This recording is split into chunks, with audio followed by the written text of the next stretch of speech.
அல் ஜசாரி ரோபோட்டிக்ஸின் தந்தை.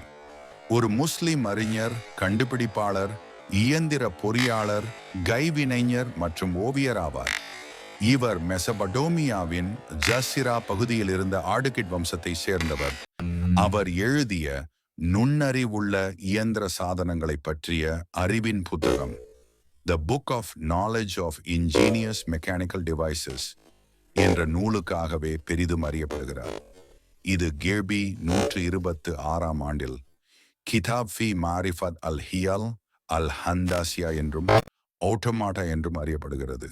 அந்த நூலில் அவர் 50 இயந்திர சாதனங்களையும் அவற்றை உருவாக்கும் வழிமுறைகளையும் விவரித்துள்ளார். அவரது புகழ்பெற்ற கண்டுபிடிப்புகளில் யானை கடிகாரம் ஒன்றாகும். அவர் ரோபோடிக்ஸின் தந்தை என்றும் நவீன கால பொறியியலின் முன்னோடி என்றும் போற்றப்படுகிறார்.